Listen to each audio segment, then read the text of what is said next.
Welcome to our video for High Leverage Practice number 9, Teaching Social Skills. The primary source for this content in this video is the chapter by Sarah McDaniel and colleagues in the High Leverage Practice in Special Education book published by CEC and the Cedar Center.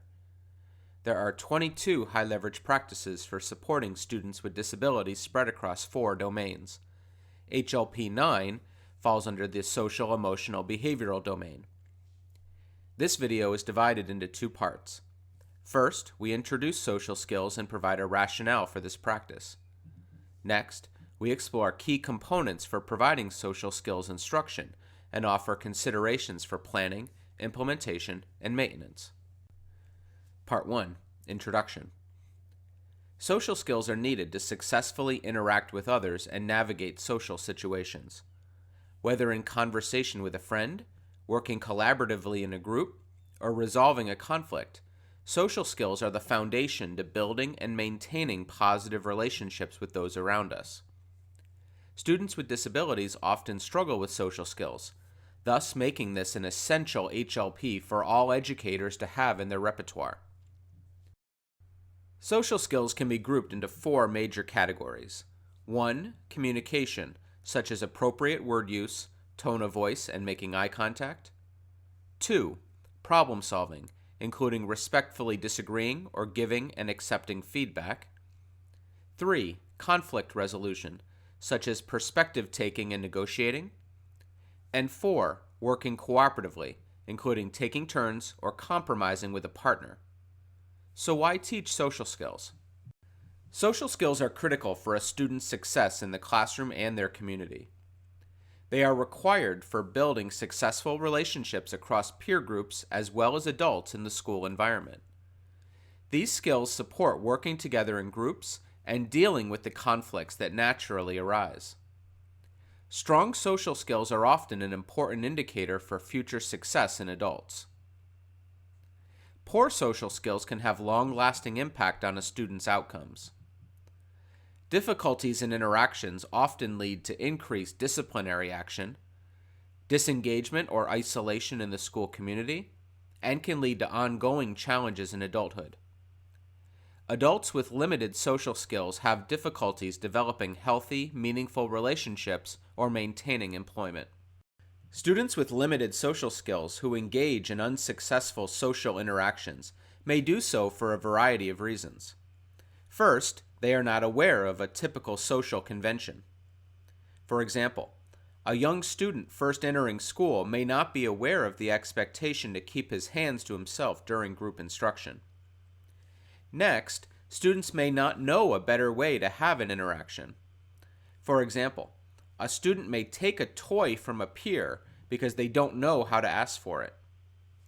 Finally, a student may engage in inappropriate behavior because, until now, that other behavior that's unwanted has been more effective and efficient in meeting their needs. A student may kick or scream when approached instead of asking politely to be left alone. No matter the cause, social skills can be taught, practiced, and applied to everyday situations. In summary for Part 1, social skills are essential for all students, but students with disabilities disproportionately struggle to develop appropriate skills in this space. This leads to a host of unwanted outcomes in the school and community. Therefore, teachers need to have awareness of critical social skills needed in their class and beyond, and help identify areas where students can improve. They can do this through collaboration with colleagues and family members. In addition, social skills need to be explicitly taught and reinforced. We elaborate in Part 2. Just like any academic skill, Social skills are best taught using systematic and explicit instructional strategies. In part 2 of this video, we cover 9 steps identified by McDaniel and colleagues that can be used to teach any targeted social skill. For more detail on explicit instruction, please watch the 16th video from this series. The first step is to identify which social skills the student needs additional support in learning. Several other HLPs can help guide this process. This includes collaborating with colleagues, HLP number 1, and with families, HLP number 3. Input from both groups can help identify needed areas of improvement and key skills to be worked on. In addition, the team should use a range of data sources, HLP 4, and then use those data to make high-quality decisions, HLP 6. Formal tools such as teacher rating scales or informal tools like disciplinary records can be used. Teachers may assign students to small groups based on learning needs, HLP 17. Use of data can also help the team understand when a new skill has successfully been mastered. The second step is to break skills into manageable steps. Beginning with the outcome of the targeted skill, work backward to identify important steps. It may be helpful to observe students who have already mastered the skill. Be careful to evaluate the steps you identify against the target student's capacity for implementation. Adaptations or scaffolded supports may be needed. These are HLPs 13 and 15. The third step is to identify and embed the new skill in instruction. Provide students with relevant, real-world examples and non-examples of how the social skill can be used. This will help with generalization across social interactions. Use a full range of settings, contexts, and circumstances in which the skill could be used. The use of clear examples and clear language are both key components of using explicit instruction, HLP 16, and providing students with a range of opportunities to practice across different settings will help promote generalization, which is HLP 21. The fourth step is to intentionally sequence examples during instruction. Prioritize examples where the social skills deficit is most challenging for the student. For example, if difficulties taking turns occurs most often on the playground, then prioritize examples in that setting. In this short clip, watch how the teacher reviews a social story for appropriate behavior on the playground. I can have calm hands. Calm hands. Calm hands. I use my hands to play, eat, and do my table work. Do my table. I need to have calm hands when I play with my friends. My hands are not for hitting. When I hit, my friends and teachers are sad. When I have calm hands, my friends and teachers are happy. Good. When it is time for recess, I need to make good choices. Good choice. Dante, I can choose Slide, swing, climbing, running, sitting on the bench. Good. The mulch and dirt need to stay on the ground. The mulch is not for throwing. The dirt is not for kicking. If I throw mulch or kick dirt, recess will be finished. Good. You can go play. Thank you.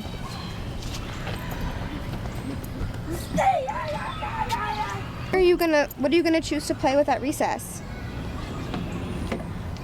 On the slide. Okay, look. Dante, I like how you're gonna go down the slide. I do. That's a good choice. Good choice. Go. The sixth step is to provide positive and constructive feedback. To be most effective, feedback should be immediate, specific, and used consistently. Feedback should always be positive and constructive.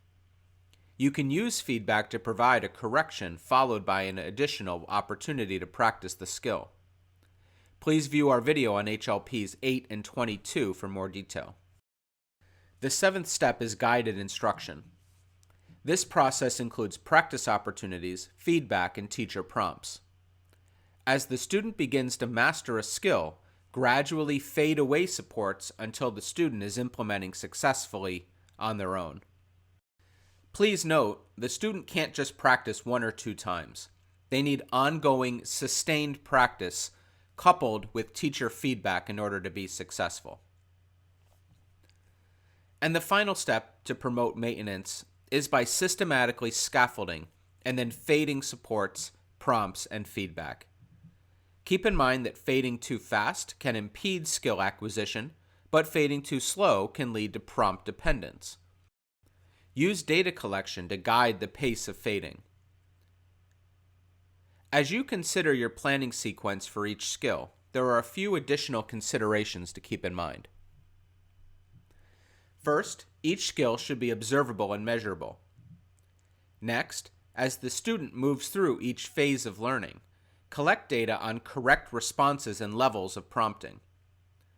Progress monitoring is key to guiding next steps of instruction and student readiness for fading and maintenance.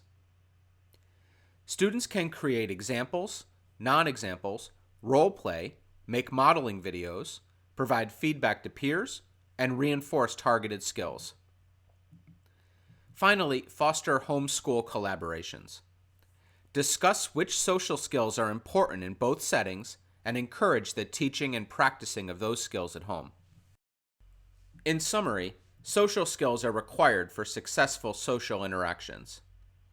They include communication, problem solving, conflict resolution, and working cooperatively. It's essential to use explicit instruction along with other high-leverage practices reviewed in this and other videos in order to help students be successful. Careful planning for ongoing maintenance and generalizability of social skills is also essential. More information about teaching social skills can be found at highleveragepractices.org. Thanks for watching, and please look for other videos in this series on high leverage practices.